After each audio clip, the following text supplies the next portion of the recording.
Alright, I am back with a new Destiny 2 video now that Act 3 has officially launched just 3 weeks after Act 2 in this very strangely organized schedule for episode Heresy here. It used to be a decently set window between different acts, and now it has been shortened quite a bit, just 3 weeks between acts.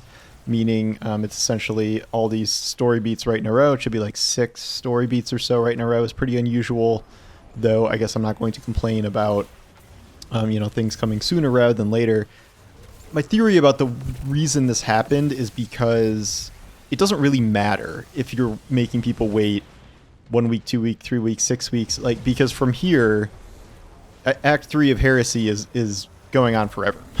I mean, it's going on until Frontiers hits, and we have pretty much no information about when Frontiers hits. Only it's supposed to be this year. I think it was estimated to be summer. I can't remember that roadmap exactly. So it's going to be summer, maybe fall. Hopefully one of those instead of being pushed to 2026, but we just don't know. We don't know the answer right now. I don't think checking the battle pass is like a necessarily perfect metric of that. I know the back end's, I think the back end's is 6 weeks or something, but I don't know if I'd rely on that. So that's kind of the big open question now, is how long this is going to last. But I think it also explains why Act 3 launched today. What did not launch today was the dungeon event, Rite of the Nine, that launched early with Act 2. That is not coming out until May 6th, Bungie has confirmed, so that will really be 3 weeks, of story beats here, and then maybe a week off, and then or a week or two, and then Rite of the Nine will show up. As it's, I don't know if this is technically like an in-between event, like Into the Light necessarily, but my guess is that this will be the thing that we have. I don't think there's going to be this and then some other interim event besides this. It's a limited time thing, but we'll see how long Bungie actually has it run. They could obviously extend it if they wanted to.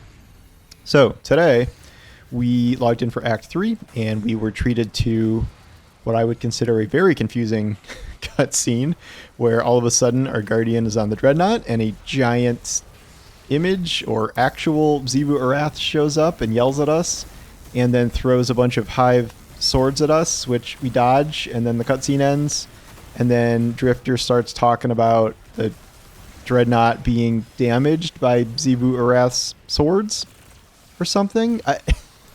I felt like I missed something where it felt like I was showing up in like the middle of a cutscene that also got cut off too early, and it was a very confusing introduction to the act here, and I'm not quite sure what they were going for, what Xivu's doing, if she's just like pissed at us because we keep beating her in front of her dad. I don't know, but that was strange. That then leads to the arrival of the Sunless Cell strike, which has been reprised from Destiny 1.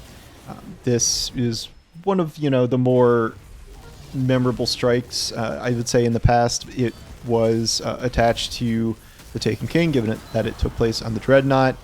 At the time, it was really, it was really innovative, especially the boss area where you go down in the pit, and there was this really dark, guy who slams you.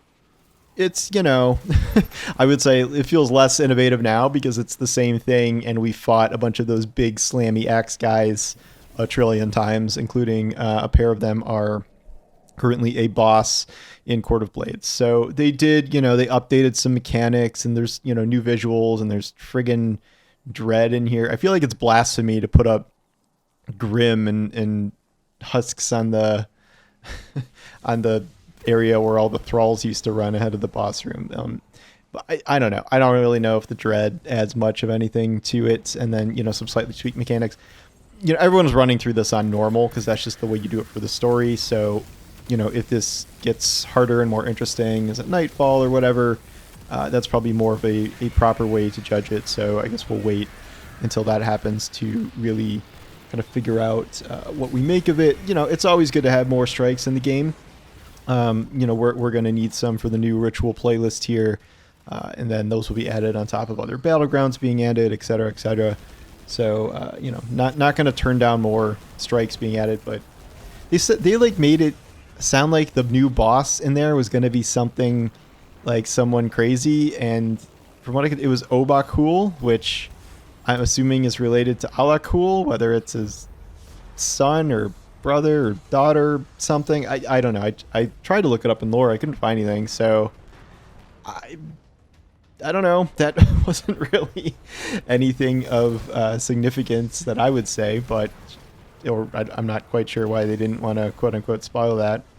But, you know, sure, whatever. If anyone has more information about Obakul that's terribly interesting, you can let me know.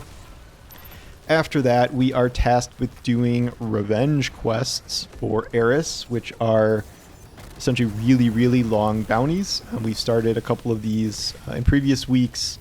I think there's like a whole slate of them. I think you can do any four, including some of the older ones, but the ones I did were... I don't even remember which all got completed, but it's mostly killing stuff with a glaive or a sword. Some of that on Nether specifically. You have to kill like Lucent Hive at one point. I did 2 with 1 stone when you just do a normal... Well, the run I'm doing right now for blades. That got me... there's just a blade specific one where it's like kill 10 people, and I think we maxed out this round. And that also beat at least one portion of a separate quest about killing elite Wrathborn, and this is Wrathborn Day, and I would definitely recommend doing it today as a reason for that. I just did, for the other stuff, I did Nether solo. It just, you know, it's easy, and also you can get like every kill yourself instead of fighting for kills. Maybe they count if your teammates do it, but I didn't feel like finding out, so I just didn't bother. I didn't finish some of these that I started on, like killing 150 taken with glaives or something. I don't think hitting them with a glaive, like melee, counts. It definitely didn't for one of them. It was for one where you had to kill 100 hive in the Dreadnought and get runes. You could only shoot them, so that kind of sucks. So maybe just use a sword, which every melee kill there will count. So that's it. That's the end. After you beat 4 of those quests, Oryx is talking to us this whole time, and Eris and whatever, but I think we all know where this is going. At one point, Oryx says, "I long for the stars," and he's called the Echo of Navigation, and we're on a giant-ass spaceship. Like, where do you think this is going? Which, whatever. I don't need it to be like some big surprise, and they've already said that we're leaving our solar system and whatever, but I think it's very, very clear at this point that this is the vehicle to leave the solar system, because, unless I'm mistaken, we can't do that with any Earth tech, can we? I don't think we have anything. Can't imagine just taking the helm to, another star system or galaxy or whatever. So, this is where we're heading. I think, we'll either see this happen at the end of the act, so in 2 weeks or whatever, or they'll save this as like the intro to Frontiers, where there's an invasion and we got to save the ship, and then we got to launch the ship to go to a new planet. I do wonder if, given all the Hive connection stuff, if we're going to Fundament, it's just very, very connected to everything that we've been doing here. It would be sort of random to be like, oh, we've done all this Hive stuff, we're getting navigated by Oryx, and like, oh, we're at the Vex homeworld now, or oh, we're at Reese. This could also just be like a totally unknown new planet. I think that would almost be more interesting, honestly, like a truly new planet that we just don't know anything about. It's a total surprise. That said, I think that has backfired before when, Destiny was be like, surprise, there's this futuristic hologram colony on Neptune, and like that, no one was expecting that, certainly, for Lightfall. And I think we can argue that that did not go terribly well. Still my least favorite zone on the planet, because they have permanently made patrol over-leveled enemies, which you'd think they would have changed that eventually, but anyway, never go to Neptune for any possible reason at this point. Anyway, that's a distraction. I really would like to probably go to a new planet, but anything that is outside of our system now, any of the home worlds would be pretty cool, and obviously I think that's where we're heading here. It's just a really kind of interesting finale here, where we are going to get 6 weeks of story in a row. This week specifically was kind of weird with that Xivu Arath cutscene, and then the rest of it kind of being dialogue things. It's also easy to miss things because there's Xivu dialogue and Sloane dialogue that, unless you're watching the captions, you're not going to see. But the gist of it is, it's the same. Xivu hates us. Savathun is doofing around somewhere, and Oryx likes us and wants to take us to a new system, or wants us to take him to a new system. One of those things, and that's what's going to happen in some form or another after this. Aren't we killing anchors? Isn't that what we're doing? So you don't have any more anchors, you can leave and go somewhere. So we're not exactly heading to something super mysterious. What's more mysterious is when Frontiers is actually going to launch. I really hope that at least after Act 3 ends, or the Act 3 story stuff ends, that we get some sort of stream. I don't need some crazy detailed stream or something, but they probably will do that, honestly, because they really do preview expansions a long while in advance, so they can start pre-orders, and they want to get that money. Speaking of getting that money, I saw something. I'm not sure if it's an April Fool's joke. I'm pretty sure it is. Destiny's Axe body spray. That sounds like a joke. I'm realizing this as I'm saying it out loud, but the worst joke today was Destiny Bulletin posting a somewhat believable looking graphic and description of a Destiny series from Amazon Prime Video, which absolutely sounds like something that could happen. I wasn't exactly about to write it up as a news story or anything, but very, very aggravating that that's not real.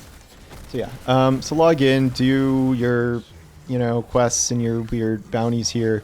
This is about the time where I stop doing the story progression of my other characters, because I'm like, I don't want to do 4 of those, revenge bounties on 2 different characters. Like, I don't care. So I'm just doing it with my Warlock now.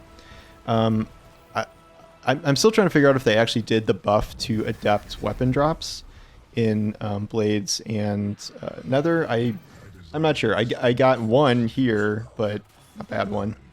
I'm not 100%. I looked at the patch notes. I didn't see it in there. There seem to be conflicting reports on whether that's live or not. So if you know, let me know. Anyway, thank you for watching, and I'll talk to you soon. Take care.